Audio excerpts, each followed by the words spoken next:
So in this segment, we're going to be talking about how the UK has the highest death rate per capita in the world. So we're number one. We did it. We beat everyone else.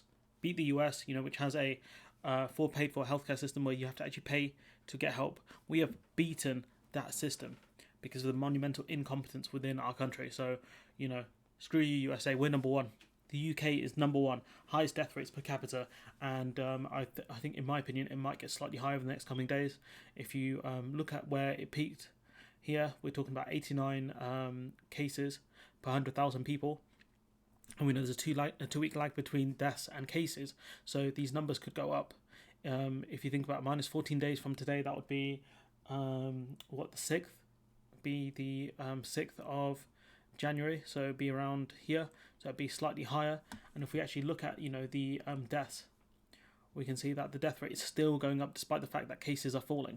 And if we actually look at the raw numbers here, we've got this is the wrong article. We've got here 2 days ago, let's see, make sure it's refreshed, 3 days ago 1,295 deaths.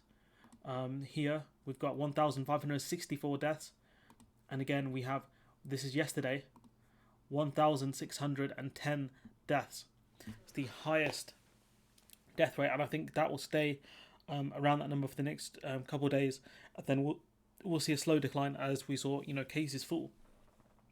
We can see our healthcare system pushed to the point where patients are being transferred from London, which is South England, all the way to Newcastle, North England. I think it's on the border with Scotland. That's how far patients have been taken because of the scale of the problem with coronavirus. And it's just shocking that it's come to this. The UK has the highest death rate in the world per capita. We have a modern healthcare system. We have so many facilities that other countries do not have. We have a healthcare service which is free at the point of service, and we've got the highest death rate per capita. Really, and we look at some of the reasons why. We know that you didn't need a negative COVID test to come into the country until very recently, within the last week. And that meant people who are positive with coronavirus, people that are asymptomatic, could easily come into this country without spreading coronavirus. And they're meant to go for, they're meant to have, a 10-day quarantine or whatever it is. But there was no guarantee these people would quarantine. There was no guarantee. And we didn't actually check if they got the facilities to quarantine. Are they going to be living alone? Who are they living with? Are they going to be able to get food? Are they going to be able to get other supplies? No, we didn't bother to check. We took people's goodwill on it. And that's the problem with this country. The government believes in people's goodwill and that people will make the right decisions. People won't make the right decisions. That's why we have laws in place. Absolute idiots. We saw here that the UK got this new strand or new variant of COVID from South Africa. Okay, South Africa, when they talk about the new strain and how much more contagious it is, we could have stopped that coming into the country if we required a negative test before coming into this country like other countries have. We didn't do that, and that's one of the reasons why the COVID numbers are so high. And the UK was a pivotal country in spreading this new variant throughout Europe and the USA. And so we were responsible, essentially people dying because we couldn't get our act together. We couldn't do a thing that other countries have been doing for months. We couldn't do that, but we're the best country, British exceptionalism. We're the best. We're British. We keep going. Brazil virus already in the UK. This is the less contagious variant, but the only reason that we knew about this new variant was because of Japan, because Japan is doing airport testing.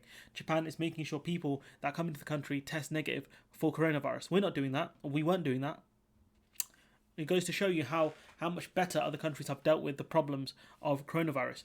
And if you think about Japan are very close to ground zero, China are extremely close to China. They're going to have a lot more travel from China, and those Asian countries have dealt with coronavirus far more effectively than we ever could have. And I'm not saying that the bar is that high, Japan and South Korea, but the bar is up there with other European countries minimum, and we have dealt with it far worse than those countries. We keep going. We've got journalists, like this guy, Matt Chorley, saying it would not be entirely common in the diary for him to shut the door and have a kip for half an hour or so. One of the other reasons why we're in this mess is because you've got client journalists like this guy who put out dross stories like this instead of actually holding people accountable for their actions. You've got this guy here, Robert Peston. This is ITV senior politics correspondent last year pushing herd immunity. This is ITV's senior correspondent. You have people like him and Laura Kuenssberg and other quote-unquote journalists who keep doing this, who keep shilling for the government and writing dross stories about how Johnson's kid's like the smartest kid ever or some crap. You know, we don't want you to be doing these things. We need you to do your job properly. I should not be having to come on my YouTube channel to be doing a better job than you are, Robert Peston, or Rob, as I like to call him. You get the Burt back when you earn your title, Robert. And you know, for those people who think that it's down to the UK's high population, that's why we're doing worse than these other countries. Japan's population's way higher than us. Japan's population is around double ours. You're like, what about population density? Population density is the real problem. Yeah, so UK population density 275 people per square kilometre. Japan 347.7 people square kilometre per square kilometre. Population, it's about population. It's about population density. Which one is it? Which one is it, big man? Because I can tell you, Japan have both of those things on lock compared to us, and they're doing way better than us. So I ask you again, why do we have such high rates compared to other countries? Prime Minister repeatedly asked Keir Starmer why the borders remained open if, as Home Secretary says, she wanted them closed. Boris Johnson does not answer, says, we have some of the toughest border restrictions in the world, which are only just introduced. All right. Priti Patel coming out and saying that she wanted the borders closed in March of 2020. And I don't know if that's her being actually honest, because Priti Patel is a massive liar. Or if Priti Patel is being honest and she, instead of speaking out, she decided to, stay in her cushy job. Priti Patel, the person whose Home Office has, the police force has lost over 400,000 cases, bits of evidence, DNA, etc. records. So if Priti Patel is saying the truth here, then that's an indictment of this government and herself for not pushing for this more aggressively and publicly. Or she's lying and she's using this to save face for a potential leadership bid. Who knows? We've seen that the vaccine isn't as effective as we first thought. So, they've done studies in Israel where they've seen that the first dose of the vaccine isn't the end all and be all.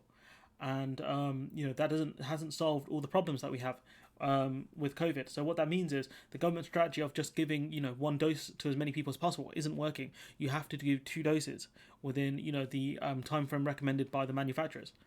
That's what we have to do here, and we're not doing that. And so these are just a couple of the reasons why we have, the highest death rate per capita, because the government has failed when it comes to airport testing. It's failed when it comes to test and trace, which is, we have so many things we could talk about in this video, which I haven't touched on, but failed on test and trace, failed with the vaccine, or failing with the vaccine, should I add, failed with airport tests, and a multitude of other problems, giving contracts to their mates which weren't good enough, which weren't adequate. Testing which wasn't adequate, not using the facilities they could have used, like universities, to increase the speed at which test results were being delivered, etc. There's so many other factors we could talk about here, and ironically, ministers don't actually know why we have such high COVID rates. So let me just, let's have a look at some of these. Let's have a look at some of these interviews. So here we have Priti Patel. And she's going to explain why she has no idea why the death rates are so high in this country. To me, why we have currently the worst death rate in the world. Well, I think we have to put much of this into context. Also, why do these ministers not have decent microphones? Like, come on. I mean, every single death is just deeply tragic, and this pandemic has affected and blighted all our lives. And there are too many families that have lost loved ones. Now, if I may, I don't think there is one single factor or cause as to why so many people have died in the United Kingdom. I agree. I think it's down to the failures of your government on multiple levels, but, we can disagree on that, but you're wrong. And why we've seen so much in terms of pressures in the NHS. There'll be a range of reasons as to why the numbers are so high, including patients with comorbidities, certain... Are you saying other people in other countries don't have other underlying factors? Ethnicities, as we know, that are more susceptible to coronavirus. I guess other countries just have homogenous people as well. And we've seen this repeatedly, people... But these are issues, Home Secretary, if I may jump in, these are issues which, of course, are relevant to most other countries in the world. They also have comorbidity issues. They have mixed populations and so on. They don't seem to be unique issues for the UK. And I just would like to know whether the government has worked out why we currently have the worst death rate in the world, why we're seeing these scary numbers of people dying when this is not happening in most other places in the world. What is it that we're doing wrong?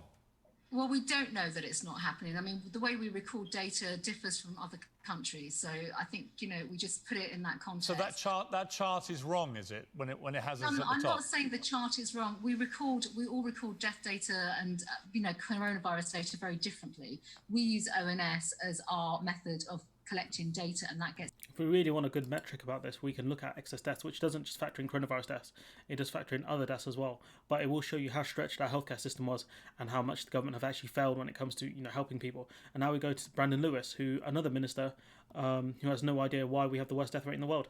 Have absolutely no idea why we have the worst death rate in the world. None of you. None of you have got. Well, because as I said, how reassuring is that for us? You can't do that. Because you can't do that kind of direct comparison at the moment. Because you do it every minute of the day on vaccines. You can do it. Yeah, but as I say, Piers, there's a difference with vaccines. That's a very clear decision.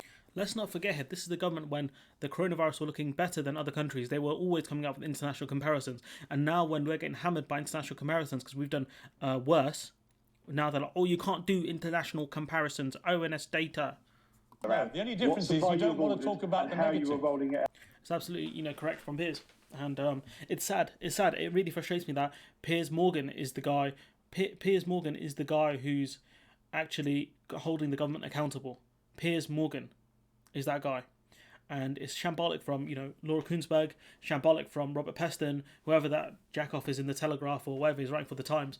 Those people, they're not proper journalists. They don't know how to do interviews properly, or if they do know, they choose not to. And we have Piers Morgan being the standard bearer for common sense. But these are some of the reasons why the COVID death rates are so high in this country. So Brandon Lewis and Priti Patel, I think if you look in the mirror, you could figure it out. If you look around you in the cabinet, you could figure out why the death rates per capita are so high in the UK. But I'm going to leave it there. Let me know what you think in the comments below. Like, comment, share, subscribe, and hopefully I'll see you in the next one.